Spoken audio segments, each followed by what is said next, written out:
RoboCop was a product of its time, a satirical piece on the American excesses of the 80s, and the perceived corporate culture and corruption, all wrapped up in a sci-fi, not-too-distant future, filled with plenty of humor, over-the-top violence, and a dash of sex. It more than earned its R rating, and has become a genre favorite and cult classic. This movie, while I'm hesitant to use the word abomination, is a bad film. It lacks the brevity of the original, while somehow making the quote-unquote darker and edgier reboot somehow more wholesome and less violent. Yes, the effects are better, but with over 25 years between them, that is to be expected. They literally took the humanity out of RoboCop and replaced it with CGI. Granted, the reboot has a stellar cast. Gary Oldman, Samuel L. Jackson, Michael Keaton, but for me, it failed on all expectations. The 87 version has dozens of remembered quotes and scenes, but I can only remember one scene from the reboot, the head, hand, and organ sack scene, though upon rewatching it, the use of the classic RoboCop theme was good, but that is only because of how awesome it was in the original. While the original story was a man losing his humanity to machinery, against his will after a horrific ordeal, and slowly regaining that humanity over the course of the movie. The sequel was more about a man becoming part machine, being part machine for a while, then losing the rest of his humanity, then regaining it just in time for the third act.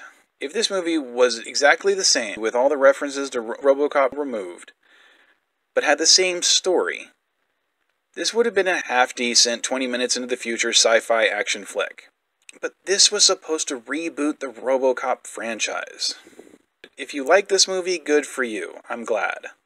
But for me, I will take the original any day. Heck, I'd take RoboCop 3 over the reboot. How about we move to something more fun? Since Detective Pikachu came out this year, maybe I'll ride the coattails a little bit by talking about some of the recent items I picked up about Pokemon. I thought I would talk about Pokemon Yellow, as it would be a good choice, Yellow meaning Pikachu Edition, Detective Pikachu, but this one has a messed up label and a dead battery. But I like to be weird, so I thought I'd talk about these instead. The Pocket Pokemon Guides Volume 1 and 2. Yeah, Pocket Guides. Nearly 2 centimeters across. 2 of them. That's how many Pokemon there were back in 2006. They probably have over 1,000 by now. To be honest, I stopped playing the Pokemon games after Black and White, but I'm sure someone in the comments will correct me about how many there are now. So, let's see. Volume 1 has all the Pokemon from number 1 Bulbasaur to number 245 Suicune. So that covers most of the Pokemon from Generation 1 and 2. Volume 2 finishes off Gen 2, starting with Larvitar, covers all of Generation 3 and 4, ending with Darkrai. Not much else to be said about these. Just a nice little thick pocket holder if you want to carry them around. Okay, I picked this up for one reason, to tell a nostalgic story from my youth that I'd like to share with you now. San Diego Comic-Con is a wonderland, especially for a pair of teenage youths. Me and a friend were once dropped off and left to our own devices. There was a certain booth there that featured adult models that were used for inspiration for comic book characters, but it was restricted to 18 and up. Of course, my friend dared me, a 14-year-old, to go inside. And being 14, I did. To my surprise, I was not stopped, so I stood in line for Allie Baggett, Playboy Playmate lingerie model, and inspiration for Alley Cat, as I happened to have an Alley Cat comic I'd picked up earlier in the convention. When I got to her, I handed her the comic, and she asked how I wanted it signed.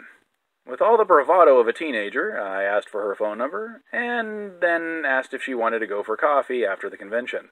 She said it was cute how such a young man was trying to ask her out. Then she asked me if I was even in college yet. I said no, I'm only 14 and I just started high school. She then waved over security, said I was a minor, and had me escorted out of the booth. They even kept my comic book. But I once had the balls to ask out a Playboy Playmate, and I now have a fun story to tell. And to paraphrase/steal a catchphrase from a certain someone else on YouTube, life is just a story. Make yours a good one.